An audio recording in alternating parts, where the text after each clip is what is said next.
Estudo de Apocalipse.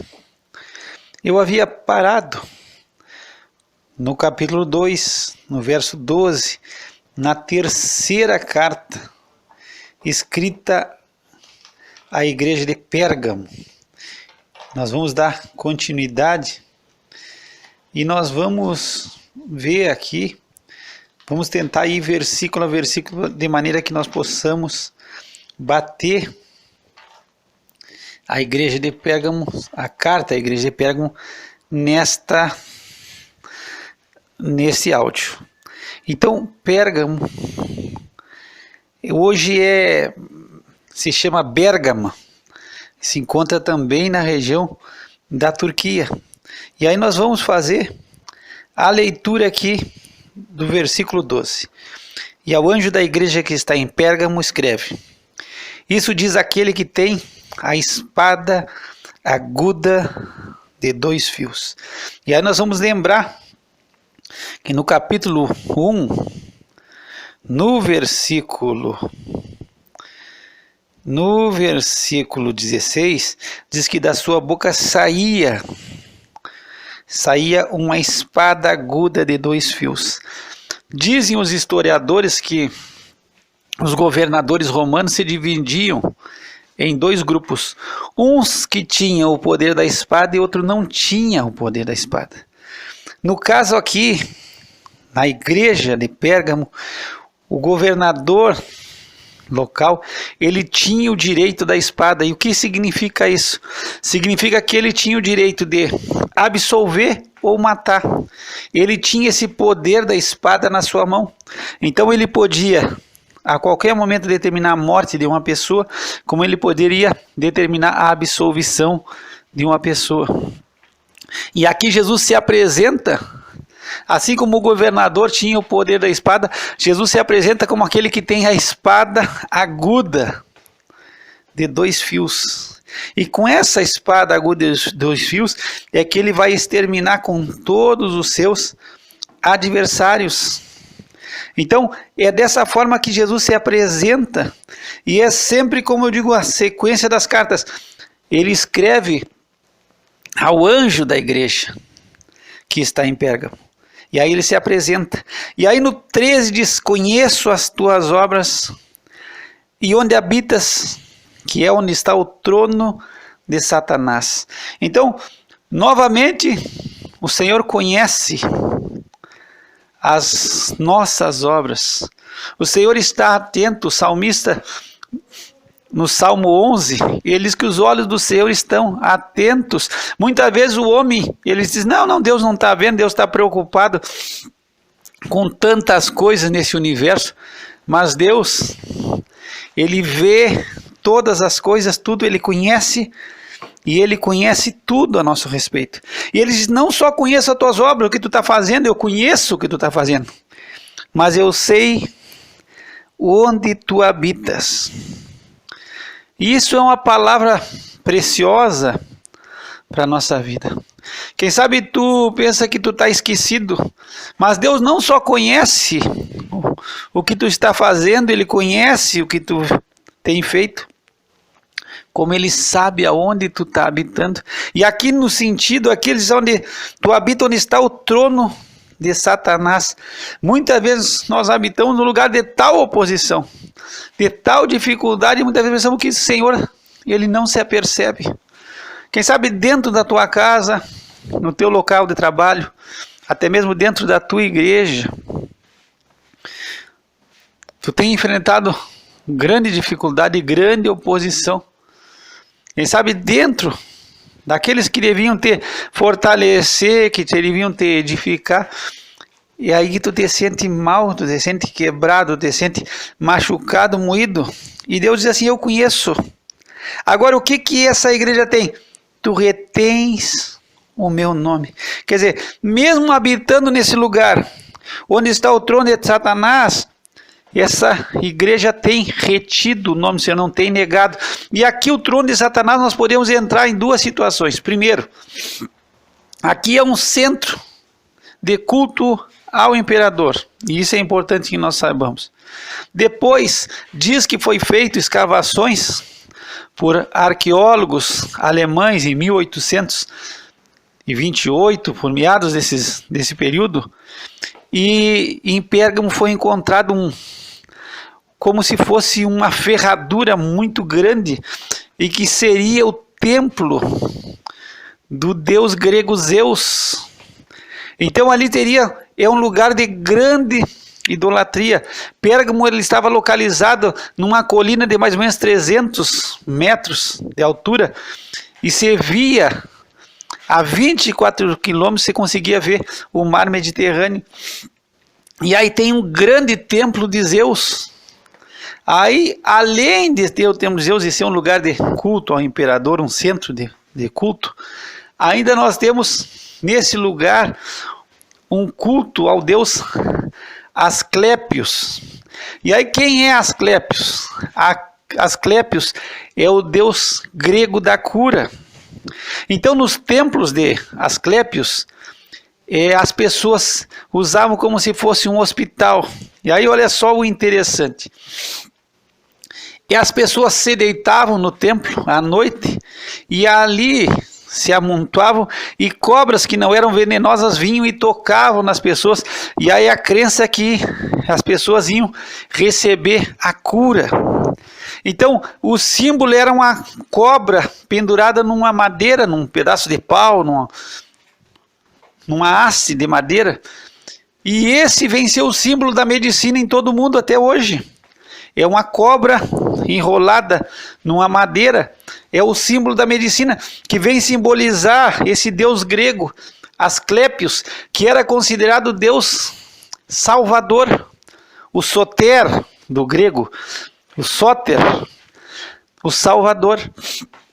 Então, toda essa situação aqui, mas essa igreja retém o nome do Senhor, não nega, mesmo com a situação de culto a Zeus, de culto a Asclépios, de culto ao imperador e toda a idolatria.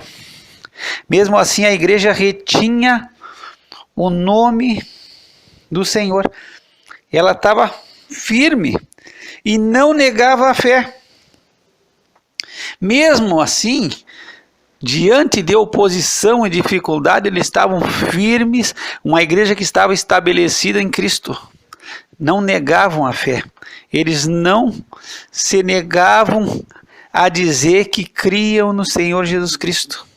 E ainda diz aqui, fala sobre que nos dias de Antipas, minha fiel testemunho, o qual foi morto entre vós, onde Satanás habita. Agora tu imagina, o próprio Senhor Jesus Cristo, Satanás está habitando aí, esse é o lugar dele. E uma coisa que é importante que tu saiba, Satanás não é onipresente, ele não está em todo lugar. Muitas vezes a gente tem a ideia, tem uma ideia falsa de que o diabo, Satanás está aqui, Satanás está em tal lugar e Satanás está... Não, Satanás só pode estar num lugar a cada momento.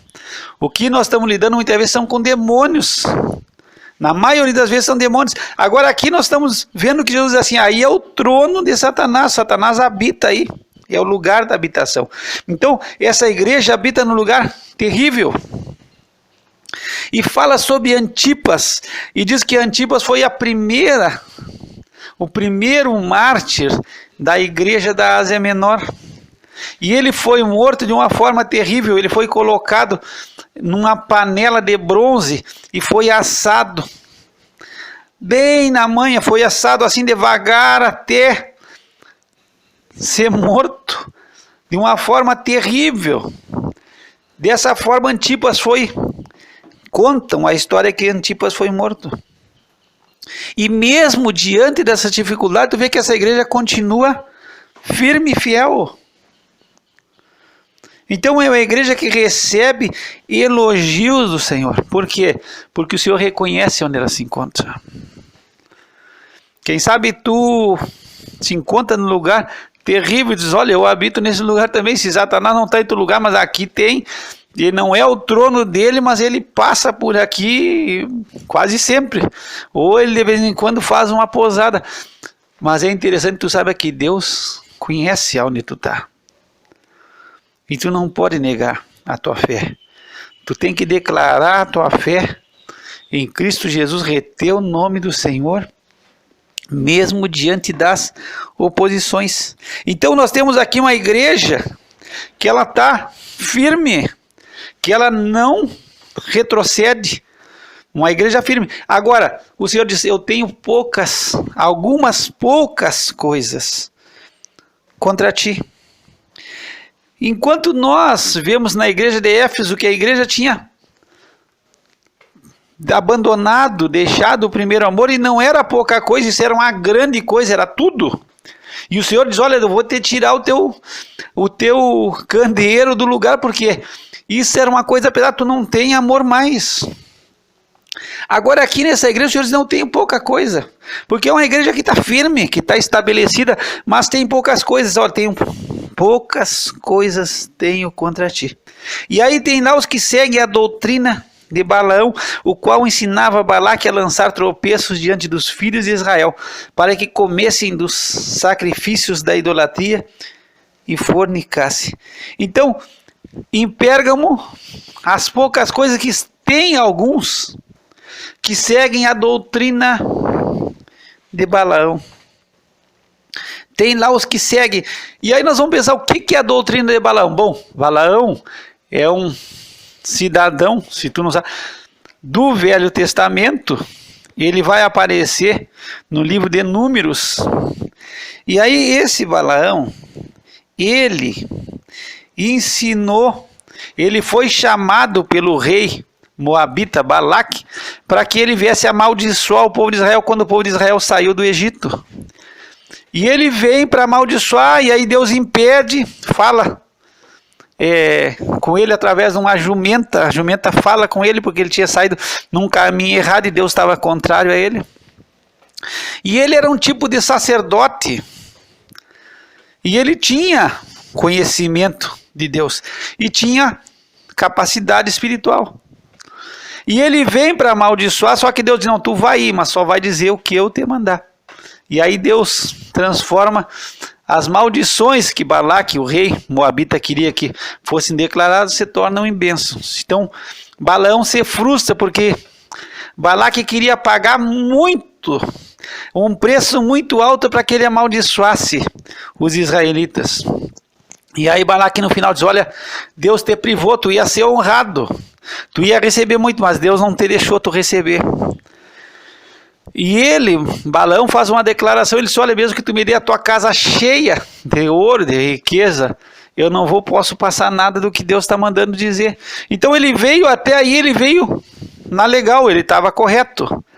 Mas aí diz que numa forma estranha, ele não amaldiçoou o povo de Israel, porque Deus não permite, mas ele ensina a Balaque a forma de fazer com que o povo perca a beneficência do Senhor e que venha se rebelar com Deus através da prostituição e do culto a ídolos. Então aí ele ensina, olha, quando vocês fizerem o culto, faz com que as mulheres convidem os israelitas para participar e faz culto de prostituição, porque esse era o culto que prestavam aos ídolos naquela época. E aí Deus vai se desagradar deles. Então qual seria agora a doutrina de Balaão? No meu ver, particularmente, embora que eu já veja, ele ensinou isso. Não, ele ensinou eles a errar. Mas eu acredito que a doutrina dele era tirar benefício da espiritualidade. Ele tirava proveito daquilo que Deus lhe tinha dado. Proveito para si, ele tinha ganância, era ganhar, era sempre tirar vantagem. Como a gente vê hoje, alguns que seguem essa doutrina de Balaão, eles têm uma certa intimidade com Deus, têm um certo carisma, e têm dons espirituais, e usam dessa capacidade para arrecadar e para tirar proveito para si próprio. Então, ele conhecia Deus, ele era um profeta, mas ele está vendendo o seu serviço para quem paga mais, e ele não quer desobedecer a Deus, mas até onde Deus não fala, ele faz. Então aqui tem uns que seguem. Então, quem sabe aqui nessa igreja temos alguns que seguem, ou tem uns que seguem essa doutrina de tirar proveito, de tirar vantagem e de tirar o lucro pessoal. Nós vemos aí que sempre a imoralidade está presente. E aí as coisas acontecem, mas eu acredito que nesse caso aqui, os que seguem, eles vendem os seus serviços, eles tiram proveito da sua espiritualidade, tanto para cometer coisas erradas, ou quem sabe, até para permitir que você faça coisas erradas, imoralidade e perversão. Quem sabe eles, não, pode fazer porque nós temos na graça, depois Deus vai perdoar e aí você vira uma graça barata. Não, se tu tiver que ir, vai. Se tu tiver que ter prostitui, Deus não vai ver, Deus não vai ter problema nenhum. Mas é se usar de uma intimidade que tem com Deus para se permitir coisas equivocadas. Além disso, diz que tem os que retêm a doutrina dos nicolaítas, que Deus odeia. E aí nós vamos lembrar dos nicolaítas, e nós falamos dos nicolaítas quando nós estávamos falando sobre a igreja de Éfeso, e esses nicolaítas, eles eram terríveis. Eles queriam governar, eles queriam tomar conta. Eles aceitavam atividade sexual fora do matrimônio, eles prestavam culto a César, eles consentiam com as práticas pecaminosas da sociedade. Então, uma coisa que tu pode notar é que desde o início as heresias no meio da igreja, a heresia surgia do nada. Paulo fala a Timóteo de 2 homens, se não me falha a memória, é Himeneu e Fileto, que ensinavam que a ressurreição já tinha acontecido e enganaram a muitos. Então sempre teve enganadores. Desde o início ele fala sobre 2 Timóteo no capítulo 2, verso 17. A palavra descorrerá como uma gangrena, entre os quais estão Himeneu e Fileto, os quais se desviaram da verdade, dizendo que a ressurreição já era feita e perverteram a fé de alguns. Então, desde o início surgiram alguns que queriam carregar as pessoas atrás de si e ensinavam qualquer coisa. E aqui nós temos os nicolaítas, nós temos alguns que ensinam que pode fazer o que quiser. Deus é amor, não tem problema. Então, não havia santidade no corpo. Podia se viver de qualquer maneira que Deus vai aceitar. Deus é bom. E aí se esquece que Deus é o Deus de justiça. E Deus, nós vamos ver depois, no capítulo 6, nós vamos pegar uma passagem do Velho Testamento, se não me falha a memória, do livro de Naum, que diz que Deus é o Senhor da ira. Deus é um Deus irado contra o pecado. Então Deus aqui está falando, não é que Deus odeie os nicolaítas. Deus odeia as suas obras e as suas doutrinas. E aí Deus chama o quê? Ao arrependimento no 16. E se não se arrepender, diz Deus, quando não, em breve virei a ti, e contra eles batalharei com a espada da minha boca. Então, Deus, o nosso Senhor Jesus Cristo, ele promete, olha, tem que haver arrependimento. E Deus sempre vai nos chamar ao arrependimento. Deus, ele está nos tramando e está nos trazendo e está nos confrontando com o nosso pecado para que nós venhamos a nos arrepender. Deus não quer a morte de ninguém. Se tu pegar lá o livro de Ezequiel no capítulo 18, Deus diz, olha, eu não tenho prazer na morte do ímpio, mas que ele se converta e viva. Então Deus não está aqui querendo, olha, eu vou matar todo mundo. Não, te arrepende, te converte e muda. E se tu não te converter, aí Deus diz, eu vou vir. Jesus disse, eu vou vir até a ti. E aí Jesus promete contra eles batalharei com a espada da minha boca. Então, contra quem? Contra aqueles que estão guardando, estão retendo essa doutrina de Balaão e guardando essa doutrina dos nicolaítas. Então, esses que estão vivendo em imoralidade, estão vivendo de qualquer maneira. Muitas vezes nós temos a ideia assim, não, Deus quer o coração. Não, Deus realmente Ele pede o nosso coração porque Ele quer comandar o centro da nossa vida. Mas nós temos que lembrar que o nosso corpo é templo do Espírito Santo de Deus. E aquele que destruir o templo de Deus, Deus vai destruir. E é só tu pegar no livro, na carta que Paulo escreveu aos Coríntios, e aí nós vamos ver que nós somos templo do Espírito Santo. Pega 1 Coríntios capítulo 3, verso 16.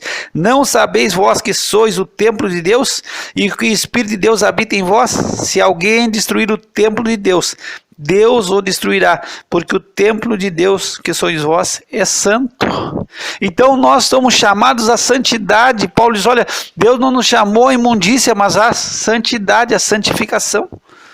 Para que nós saibamos possuir o nosso vaso em santificação e honra, não de maneira perversa. Então essas doutrinas terríveis que surgiam, e que surgem até hoje no nosso meio, são doutrinas totalmente contrárias à palavra de Deus. Agora, contra quem que o Senhor vai batalhar com a espada da sua boca, com a sua palavra? Contra esses que retêm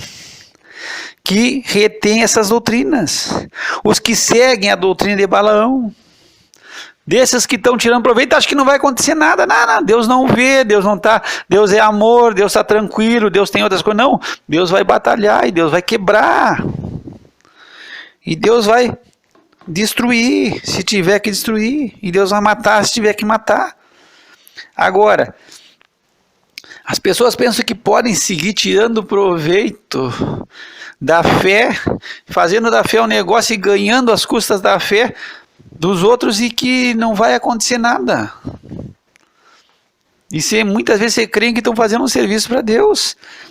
Então, quem segue a doutrina de Balaão e quem retém a doutrina dos nicolaítas, se não se arrepender, ele vai ter uma batalha com o Senhor Jesus Cristo. Jesus Cristo vai batalhar com ele, contra ele. Agora, quem tem ouvidos, ouça o que o Espírito diz às igrejas. Então nós seguimos ouvindo Deus falar e dizendo, quem tem ouvidos, e se tu tem ouvidos, ouve o que o Espírito Santo está falando. Nós estamos vendo hoje tudo que é tipo de doutrina, tudo que é tipo de ensinamento. Nós estamos vendo pessoas se aproveitando da fé, seguindo a doutrina de Balaão. Outros achando que podem fazer qualquer coisa, que não vai dar nada, que podem viver na imoralidade, que podem viver sem santidade nenhuma. E vão seguindo. Mas só que Deus, nosso Senhor Jesus Cristo, Ele diz, olha, eu vou batalhar e vão se dar mal. Então eu tenho que ouvir. Agora, existe esperança? Existe, eu tenho que me arrepender. E quem tem ouvidos tem que ouvir o que o Espírito está dizendo. Existe promessa aos vencedores que vão comer do maná escondido. A palavra maná significa, o que é isto? Foi aquele alimento que Deus proveu aos israelitas quando eles saíram do Egito. E aí Deus os sustentou com maná por 40 anos no deserto. E parte do maná foi guardado dentro da Arca da Aliança. Porque quando o povo de Israel ele entra em Canaã, quando ele chega ali naqueles lugares, ali pela campina de Moabe, e ele começa a comer do fruto da terra, quando ele vai passar o Jordão, ali cessa o maná. Agora, o Senhor promete nos entregar o que? Um maná escondido. E essa vai ser o que? Vai ser o nosso alimento. Jesus disse, eu sou o pão que desceu do céu. E nós vamos poder comer desse maná. que está preparado e que Deus tem escondido e preparado para todos nós. E ainda diz: dali uma pedra branca e na pedra um novo nome, o qual ninguém conhece senão aquele que o recebe. E aqui nós temos algo bastante interessante. Eu vi duas explicações para essa pedrinha branca. Então, a primeira é que pessoas que venciam competições e jogos, eles recebiam pedrinhas brancas, os vencedores, e aí eles tinham direito a entrar, pedras com seu nome, e eles tinham entrada, né, em festas, em banquetes, em festivais. Seria como se fosse um prêmio aos vencedores. Mas o que eu achei mais interessante foi outra colocação. Diz que quando os romanos eles faziam o julgamento, e eram julgamentos de quando o réu ele poderia ser morto, então ele estava sendo julgado como pena de morte, ou para ser absolvido, para ser morto, se entregava ao júri pedras brancas e pedras pretas, escuras. E aí, do jurado que decidia que o réu era culpado, ele largava e entregava uma pedra escura. Quando ele julgava que ele não merecia morrer e que ele deveria ser absolvido, ele largava uma pedra branca. Então eu achei mais interessante essa situação, porque o Senhor está nos dando uma pedra branca, Ele está nos dando o quê? A absolvição. Ele está nos dando que nós não vamos morrer, que Ele está nos liberando e livrando da pena de morte contra a nossa vida. E eu acredito que essa seja, embora tenha várias outras explicações para essa pedrinha branca, mas dessas duas foi as que eu achei as mais interessantes. As mais interessantes, e essa do jurado. Quem sabe essa pedra que nós estamos recebendo é a pedra que está nos absolvendo, e a pedra é Cristo. O apóstolo Paulo diz que todos bebiam de uma pedra espiritual que os acompanhava. E essa pedra, disse o apóstolo Paulo, falando sobre a pedra que acompanhava os israelitas no deserto, essa pedra é Cristo Jesus. E nós vamos receber essa pedra que nos dá a nossa absolvição da nossa culpa e do nosso pecado. Então nós estudamos hoje um pouco. Quem sabe tu se encontra em situação de dificuldade. Quem sabe tu te encontra em situação de luta. Mas a palavra de Deus diz que essa igreja reteve o nome do Senhor. Reteve o nome do Senhor e não negou a fé. Então, mesmo naquele período de dificuldade, num período de culto ao imperador, essa igreja permaneceu firme na fé. E eu espero que nós possamos, com a graça de Deus, permanecer firme na fé e rejeitar toda a doutrina estranha e enganosa que tem surgido no meio da igreja, que nós não devemos nem seguir nem reter doutrina de engano, mas que nós possamos nos agarrar ao nome de Jesus e à sua palavra. Pai, nós te damos graça pela tua palavra bendita, que o Senhor falou à igreja de Pérgamo venha falar ao nosso coração, venha tocar as nossas vidas, venha moldar a nossa vida, Senhor, que nós possamos reter firme o teu nome, que nós não venhamos jamais negar a nossa fé no Senhor Jesus Cristo, e que jamais, Senhor, nós venhamos abraçar doutrinas perversas, doutrinas imorais, doutrinas de engano e de mentira, mas que nós possamos nos agarrar à tua palavra e reter a tua palavra no nosso coração. Não nos deixa ser enganados e não nos deixa enganar ninguém. Nós te pedimos isso, Pai, em nome do Senhor Jesus Cristo. Que o Senhor te abençoe e te guarde, que o Senhor faça resplandecer sobre ti o seu rosto e tenha misericórdia de ti, que o Senhor levante seu rosto sobre ti e te dê a paz. Graça e paz da parte de Deus nosso Pai e do Senhor Jesus Cristo.